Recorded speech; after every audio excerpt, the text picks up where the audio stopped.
Hello gamers, it's the Byfield Twitch Q&A for June. This is the June one. I know it's the 7th of July.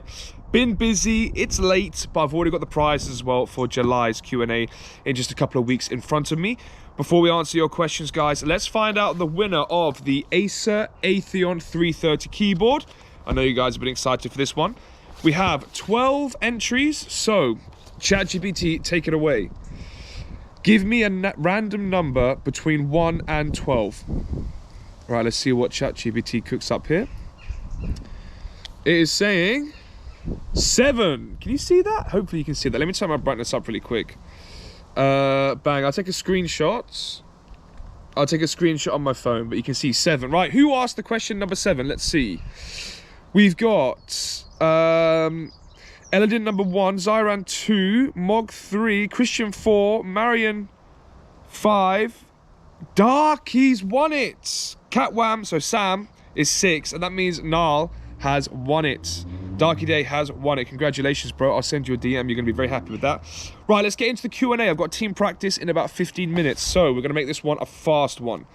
So, let's start with the first question from Eladin. Actually, before we do that, congratulations, Niall, on the keyboard. Next month, or should I say the next Q&A in this month, July, Glorious have sent me their...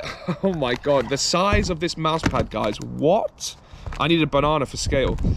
A triple XL mouse mat that goes across your whole setup, and they've sent me their new Model O Eternal mouse as well. So, that is going to be recorded in about 3 weeks, so make sure to get your questions in ASAP in the Discord. So, let's go. First question is from Eladin. What was your most memorable moments or achievements in World of Warcraft? Right, World of Warcraft.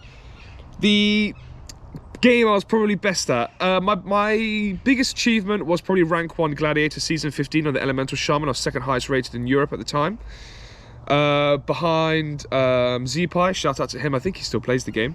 Then my other most memorable moment would be getting Gladiator for the first time. That's still probably the best. It's not the best because I've won Game Goon and I've won LANs, but in Counter-Strike, but still, it's hard to find something that has felt as good as getting Gladiator for the first time when I was like 14, 15. That was an incredible moment. And then also in World of Warcraft, I did play in one of the Wreckful arena tournaments, $5,000 tournaments in Wrath of the Lich King, so private servers. So yeah, played in tournaments, got rank 1, very good at that game, and I do miss it. I still play it actually, but off stream. So thank you for the question, Eladin. Zyron, what's the hardest thing you had to come over while on the way to level 10? Probably... Oh, the hardest thing to get level 10. For me, it was really easy because Face It wasn't out when I started playing Counter-Strike, guys. It was ESEA. So instead, let me take that question and instead use it for getting Global Elite when I've had like my first like 500 hours in the game. The hardest part for me about getting Global Elite and being on that grind was the stress and anger of having to win every single game. Now I'm a bit more experienced when it comes to grinding out pugs. Now, like for example, yesterday on the stream, I had that really bad Anubis game. Really bad teammates. They tilted after the pistol. I had some guy called Real Dam or something. I don't know. Awful teammate to play with in a pug. He's probably just having a bad day, but still. Screaming at me. Those games, just put music on, mute your team, or mute the guys that are toxic, should I say, and just save your energy for the next pug, because you end up putting too much into a game that's already lost. You can win those games sometimes, 1 in 10 times, but 9 out of 10 times you are zapping your energy away for the games that come after it. That's what I've learnt. That's what I've had to overcome is trying to not kill myself in every single, allegedly in Minecraft, kill myself energy-wise in every single game. Mog, at what age do you consider other options as a career by the time you hit that age? You haven't gone pro to some degree, i.e. a salaried position. I think for me, I'm turning 28 soon, and the way this is going, the playing is helping my stream, and my stream is getting me paid. You know, hope to see ACER sponsor me fully this week, touch wood. You know, I've got all these other brands sponsoring me, but ultimately all of that comes from the TikTok streams, where I am playing a high elo Face It trying to win. You know, I think for me, my goal to be a professional player is to be British champion. I'm not here saying I want to be the Orpa for Navi. I'm here saying that I want to win UKIC LAN. And to be British champion, to be the best in the UK, that is where my Everest is right now. That would be like, okay, I'm happy with this. I wouldn't be on a full-time salary for that position. A lot of the players that, you know, have been UK champion are on, like, let's say £800 a month. But with the money I'm already making, the sponsors I've already got, that would make me full-time. So I would be a full-time Counter-Strike player, best in the UK. That's the goal for me. And to be honest with you guys, I think I could do that for quite some time. I'm only getting better with age. I understand peak performance. Yeah, what can I say, guys? Years, definitely. But obviously, if I don't make a full-time income, let's say in a year's time or the end of this year, whatever it may be, then yeah, I will have to probably start coaching more or commentate. I don't know, to be honest with you. I'm not thinking that far ahead, and I don't want to put a time limit on it. But the main point is, going pro feeds into all of my other revenue streams. Bang. Christian says, what's one thing you wish someone told you before you started taking CS seriously? Oh.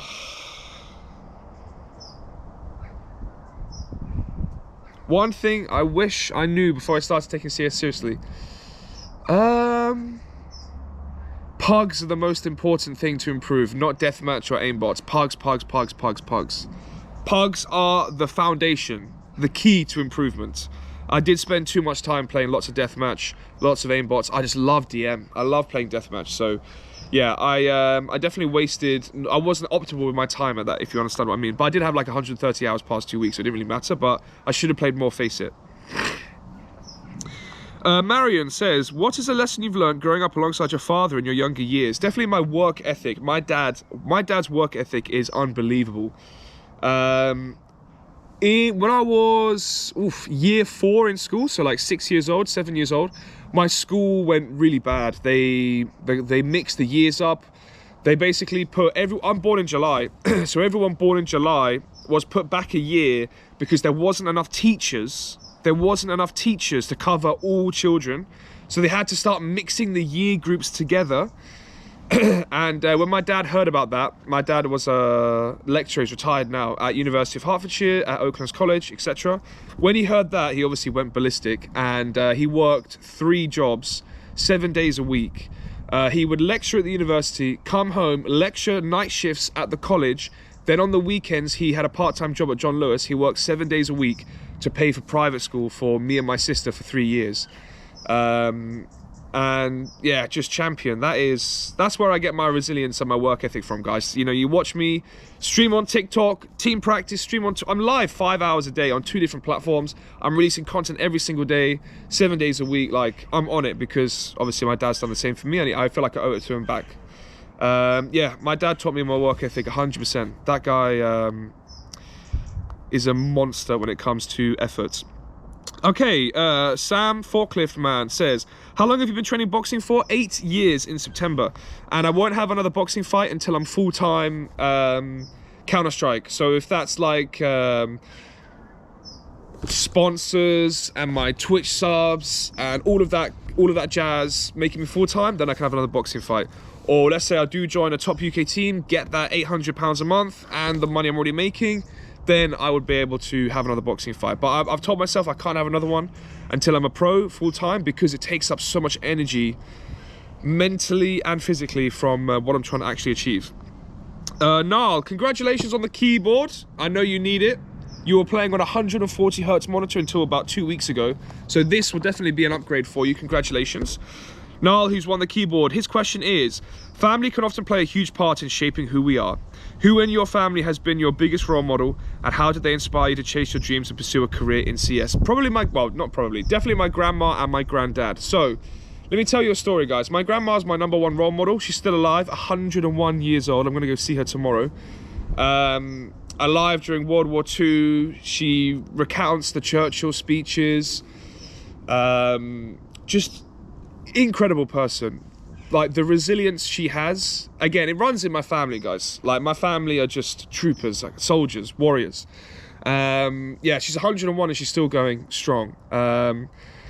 She's my role model for many reasons. Obviously, she's like the head of the family. Whatever she says goes. She even still to this day would tell me, shut up, Alex, you're talking too much, you know? Like, she's just leader, can't explain it. But my granddad, he was a big influence on my career, because you mentioned about pursuing my dreams. My granddad in World War II, was the manager of a coal mine in Kent, and his best friend actually died in Dunkirk. And when his best friend died in Dunkirk, my granddad Cliff said, "F this, I'm not sitting here waiting anymore, I'm gonna go fight." And he volunteered to sign up for the army, and he actually volunteered for D-Day. So yeah, there's a lot you can take from that, let's just say that. And he was 22 years old when he volunteered for D-Day. Obviously, the way D-Day was described to people was it was going to be this big victory day. It was going to be the special operation. I don't think anyone really knew what was about to happen in that July morning. But yeah, he volunteered for D-Day and he survived. And he was 22 years at that point. And I had got benched on endpoint at 19. Then I'd done commentating for 3 years, and I was 22 when my grandma told me that story. My grandma told me, "Oh, I've got something to tell you actually. Now that you're the same age my husband was, your granddad was, I'll tell you this." And I remember thinking, God, like, if my granddad can volunteer for that, why can't I give up commentating, which isn't my dream, and actually be a player again and pursue my dream? So grandparents is number one. Right, let's keep going, guys. Martin, nice to see you on my stream. You're a newcomer to the stream. Hello. Who is your favorite underdog team in CS history? Whoa.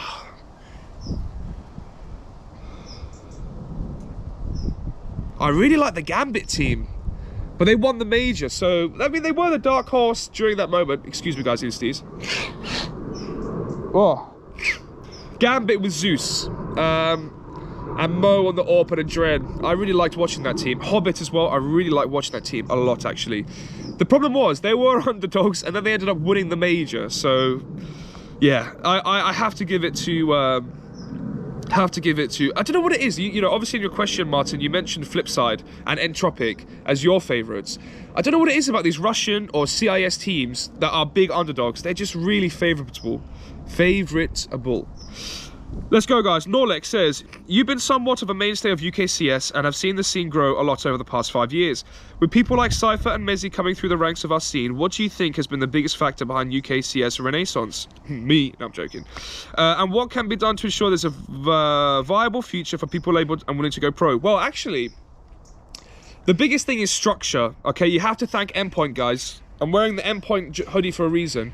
You have to thank Endpoint. Thank you, girls. You have to thank Endpoint for a reason, because they are bringing that structure. The UKIC tournament is now going to be VRS, Valve Ranking, and HLTV. Then you've got Endpoint, who obviously before had the mainstay UK team for 8 years. And now with Epic LAN having VRS points, and you were going to be seeing Ecstatic, Preezy, Wild Lotus, like these sorts of teams going to Epic LAN, it's going to massively raise the ceiling of the competition at Epic LAN, and we're going to be seeing more players who are professional at Epic from Europe, and that's going to be better for up-and-coming talents to play against them and to watch them from behind and just listen to their comms, all that kind of stuff. And just having role models like Mezzi, Smooya, Cypher, Thomas to come through the ranks, Volt as well, makes a massive difference, guys. So, Knight, oh, welcome to my stream, bro. I know you're new as well. What maps do you hope Valve add back to CS2 over the next few years? Cobblestone and Cache. I was watching through some of my highlights from 10 years ago, guys, and so many are on Cobblestone B-bomb site with the AWP. Oh, I do miss it. More than Cache, actually. Tom 90, Wagwan General, as you always say. Favorite moment from your playing career? Winning Game Goon LAN in Spain, Bilbao, Spain. That was incredible, guys. Winning 5,000 euros with my team. Special moment. The only thing missing there was Monsalva, who was my coach at the time. That would have been the chef's kiss. But Monsalva's doing very well in Denmark right now. Best of luck to you, Monza. Right, last question. Last question from Bevy. Tati or Butty? That means Thomas or Smooya. I'm going to go with Smooya. I'm closer friends with Smooya. I've known Smooya from World of Warcraft. We played on the same server together, Sylvanas EU. He always played Boomkin Druid. I always played Elemental Shaman. And I've also... Although, to be fair, Thomas did introduce me... I did play my first Face It Pug with Thomas, with Smooya, on Dust 2. And that was probably 9 to 10 years ago, guys. How scary is that? I like them both. But if I had to choose one, I am closer with Smoothie than I am Thomas, Tutty as you call him. However, I am going to Epic Land with Thomas, so maybe the scales will shift. You never know. You never know. Whatever happens in Kettering stays in Kettering.